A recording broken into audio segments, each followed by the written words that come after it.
chaîne Ulfur TV. Aujourd'hui, nouvelle vidéo en compagnie de Quentin. Très heureux d'être avec nous. Du coup, aujourd'hui, on vous présente. Vas-y, dis le nom. Parce que... Aujourd'hui on va faire une sortie VTT.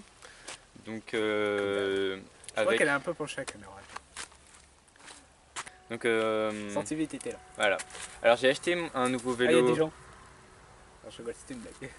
Allez, vas-y. J'ai acheté un nouveau vélo il y a pas longtemps. C'est le Scott Genius LT 710.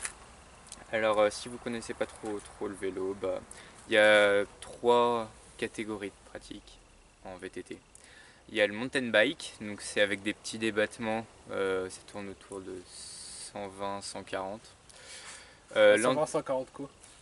Mm de débattement. Ok. Parce que, ouais, moi je suis pas. Je connais un peu, mais pas trop quoi. Voilà, donc c'est Scateo. C'est ce que j'ai là. Ah, bon, autant le vélo, il faut que je le change aussi. Mais pas aussi bien que le tien, hein. Ça serait un peu cher. L'enduro de 140 à 170 et le DH de 180 à, je dirais, 230, quelque chose comme ça. Alors donc moi c'est un enduro, 170 mm de débattement avant-arrière, là et là. Je me suis mis en double tubeless. C'est quoi des tubeless? C'est des pneus, quand ils crèvent, ils se bougent directement comme Ah ça. ouais, ça c'est pas... Ouais, tu m'avais expliqué tout à l'heure. Mais bon, je te pose des questions parce que si ça fera... Pas de soucis. Ouais. Donc voilà, double tubeless. Je vous conseille pour la pression des pneus, pour cette pratique, de vous mettre à 2 bars et demi, 2 bars, 3 bars maximum. Donc je voulais le faire Clear Protect, mais je ne l'ai pas encore fait. Alors Clear Protect, c'est une fine couche de caoutchouc transparente que vous mettez dessus pour protéger le cadre, donc pour protéger les impacts des cailloux. Quand c'est du carbone, c'est bien. Et en pédale enduro aussi, assez large, qui accroche bien. Ça pas mal. Je vais aussi m'acheter des pédales qui accrochent. Comme ça, pour les sauts et tout, c'est mieux. Donc je voulais aussi m'acheter une selle télescopique. Je l'ai pas encore.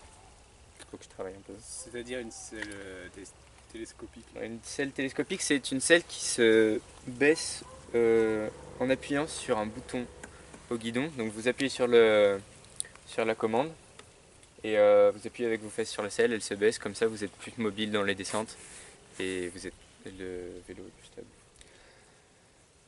Voilà. Tu veux dire Sinon les amortisseurs ils sont bloquables au guidon. Ici, Voilà. je sais pas faire de conneries. Et il y a 3 phases, alors il y a bleu. En fait, je crois qu'on a oublié de vous montrer. Vas-y, autre chose à dire? Clear Protect, c'est là. Ouais. Vas-y, dis tout. Les pédales, c'est là. Puis ouais, les pédales, les amortisseurs 170 mm de débattement. Ouais, il est plus léger que mon petit vélo quand même. Ouais, c'est du carbone, Ouais, du coup il fait 13,5 kg. Elle est putain de penchée la caméra. Donc frein hydraulique bien sûr. Voilà. C'est tout je crois. Je crois qu'on Ouais, vous a du déjà coup, tout présenté. Ensuite, c'est quoi qu'est-ce que tu disais tout à l'heure quand on a coupé les gens? Je sais plus. C'était semi... Ah oui. Alors il y a 3 phases de blocage d'amortisseur. Il y a bloqué entièrement, semi-ouvert donc pour les petits chemins et grandement ouvert. Faut savoir que 170 mm de débattement c'est quand même beaucoup. Donc à 70% du temps vous allez utiliser le semi-ouvert. Parce que vous n'aurez pas forcément besoin de l'ouvrir entièrement. Puis surtout que ça pompe beaucoup d'énergie quand on pédale. Juste une dernière question. C'est quoi pourquoi les gens devraient acheter ce vélo plutôt que le mien par exemple? Ça dépend ce que vous faites. Enfin, par exemple, si vous faites du vélo ou du VTT occasionnellement, même le mien, je pense que ça ne servira à rien de l'acheter parce que c'est quand même un VTT pas mal. Je l'ai eu à 400. Toi, tu l'as eu à 2000, autour de 2000. Ouais. Et en promo. Et sinon, tu as vous des VTT de base à 150, 200 chez Between. Prenez pas ça. Juste prenez pas ça. Je crois que Loïc, il a un Nakamura à 300. Putain, gros, il galère. Ouais. Il galère. Du coup, ensuite, pourquoi parce que c'est meilleur, parce que c'est en carbone du coup, parce que... Bah, le carbone après c'est pas essentiel. C'est bien quand même parce que vous en chiez si votre vélo est trop lourd pour pédaler.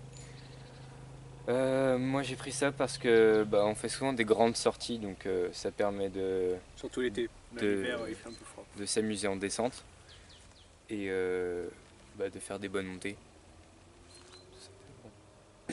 C'est l'enduro, genre ce qui me plaît dans cette pratique, c'est la polyvalence, on peut tout faire. Vous pouvez le prendre et sortir, faire un tour comme ça autour de chez vous, vous êtes tranquille. Si vous roulez en DH, vous pourrez faire aucune montée parce que le vélo il est beaucoup trop lourd, il a 30 mm de débattement et puis je suis même pas sûr que ces amortisseurs se bloquent. Et en fait, est-ce qu'il y a des... par rapport si tu as autre chose à rajouter, est-ce qu'il y a des inconvénients par rapport à ce vélo? Il y a toujours c'est toujours les mêmes inconvénients. Il est en double suspension, alors même quand on le bloque, ça pompe toujours un peu d'énergie, mais pas grand chose.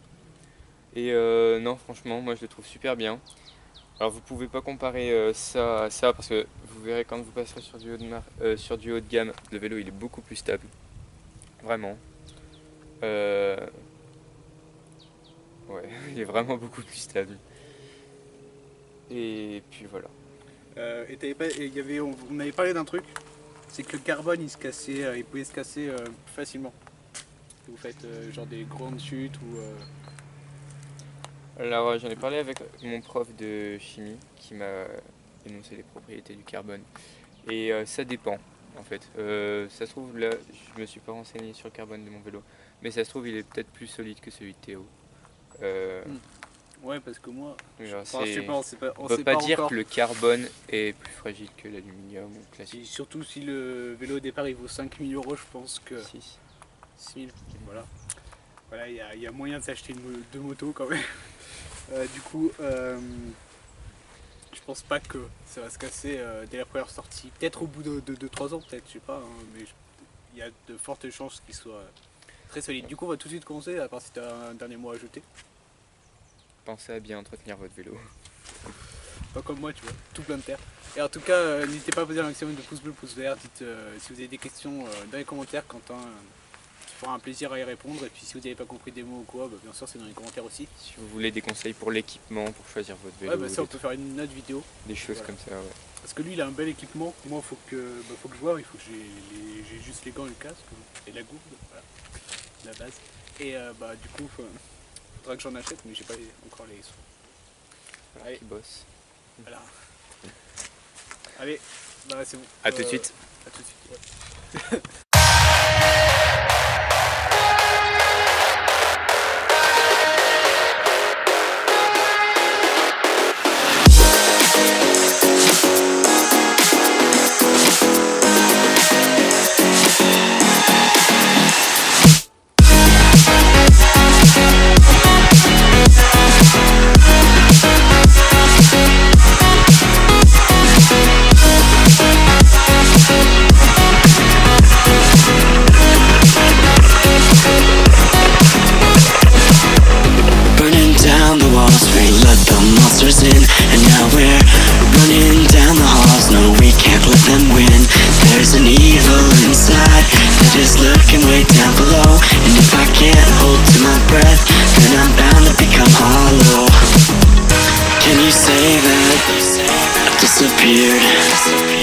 Can you say that I wasn't there for you when you went into hiding on the front steps of your porch? And I reflected on the memories, but I put out that torch. Hey!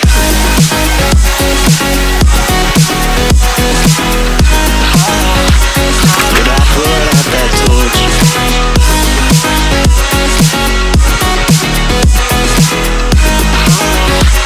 But I put out that torch. So now can you tell me where you want to be in time?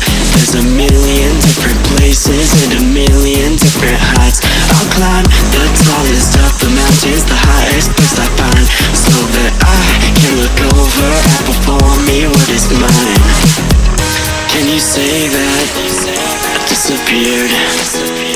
Can you say that I wasn't there for you when you went into hiding on the front steps of your porch? Then I reflected on the memories, but I put out that torch. Hey!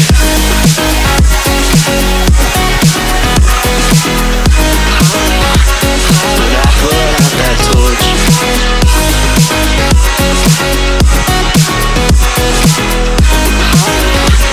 But I put out that torch. Can you say that I disappeared? Can you say that I wasn't there for you when you went into hiding on the front steps of your porch? Then I reflected on the memories, but I put out that torch. Can you say that I disappeared? Can you say that I wasn't there for you? Can you say that? Can you say that? That's what I'm looking for.